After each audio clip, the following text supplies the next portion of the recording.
Senhor Carlos Maurício, podes falar, por favor, mais sobre o papel das instituições superior de controle para realmente uma fiscalização parlamentar mais eficaz? As instituições superiores de controle e os parlamentos têm papéis complementares. O trabalho de um ganha consequências com o trabalho do outro. Os parlamentos, nessa função de fiscalização das contas públicas, não conseguem cumprir plenamente o seu papel sem o apoio das instituições superiores de controle. Por outro lado, essas instituições não conseguem ver consequência plena do resultado dos seus trabalhos sem a intervenção do parlamento. Então, são instituições que devem trabalhar em conjunto para a efetividade do sistema de controle das contas públicas.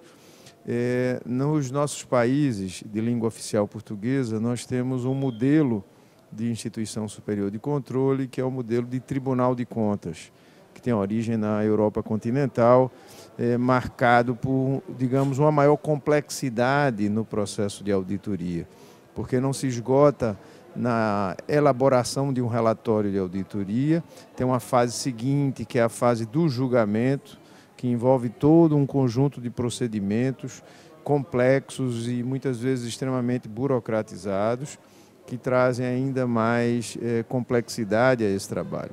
Mas, ao fim e ao cabo, o que queremos é que o resultado desse trabalho de fiscalização e o instrumento prioritário, o instrumento privilegiado utilizado por essas instituições é a auditoria. O que queremos é que, ao final, esses processos sejam concluídos em tempo oportuno, de maneira que possam produzir impacto na gestão pública. E aqui vai a mensagem principal. As instituições de controle não existem por si próprias, nem devem estar autorreferidas. O controle só faz sentido se produzir impacto na gestão. O controle não pode ser estéril, ele tem que produzir resultados e impacto positivo na gestão. Para isso, tem que adotar procedimentos e padrões internacionais para a realização desses trabalhos de auditoria. Tem que ter um corpo de auditores extremamente qualificado. Imagine que o trabalho dessas instituições é rever o trabalho dos outros. Então, é necessário uma qualificação da melhor qualidade, uma qualificação extrema, melhor dizendo, para a realização dos trabalhos de auditoria. Mas é preciso também pensar um pouco no contexto de cada país. É muito difícil uma instituição de controle conseguir bons resultados quando a gestão das finanças públicas em determinado contexto não se dá de acordo com o esperado. Eu vou tentar dizer com outras palavras. Não se pode auditar quando não há o que auditar. É preciso um mínimo de organização, é preciso um mínimo de cumprimento de padrões de gestão financeira para que o auditor externo possa vir e realizar o seu trabalho. Então, na realidade, é um conjunto de fatores que levam a maior ou menor eficácia da atuação dessas instituições.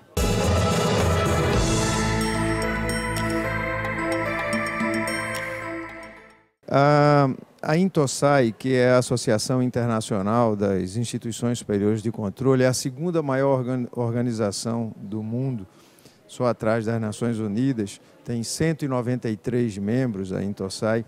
Ela emite o que nós chamamos de normas internacionais de auditoria.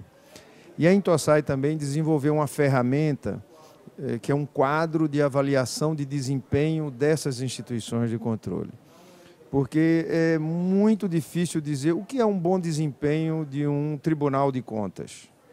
Como é que você mede o desempenho de um tribunal de contas? Bom, vão surgir várias ideias. Pelo número de auditorias, pelo número de julgamentos. Bom, até então era assim que funcionava, cada um tinha a sua própria ideia. A INTOSAI desenvolveu um conjunto de indicadores e toda uma metodologia para avaliar a performance, o desempenho dessas instituições. E chamou isso de quadro de avaliação de desempenho das instituições superiores de controle e que está sendo aplicado no mundo inteiro.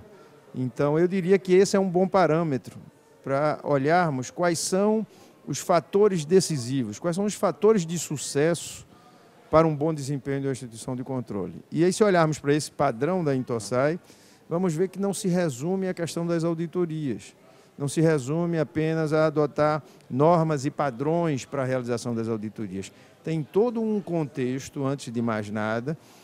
Essa instituição tem que ter garantias de independência, ela tem que ter mandato, ela tem que ter uma dignidade constitucional, quer dizer, o berço das instituições superiores de controle é a Constituição, como uma carta política. Os tribunais de contas são instituições políticas, na melhor acepção da palavra. Então, é preciso essas garantias de independência e mandato.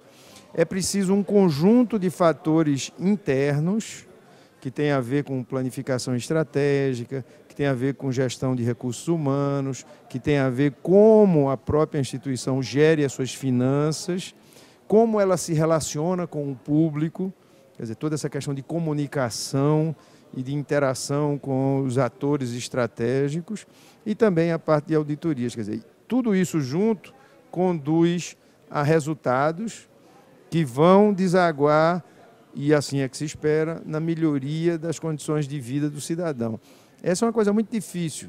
Quando você começa a discutir tribunal, é uma coisa tão distante da vida do cidadão que você diz, mas qual é o impacto disso na minha vida? Existe um comitê dentro da Intosai que estuda quais são os benefícios e os valores que uma instituição superior de controle pode trazer para a vida do cidadão. E são muitos.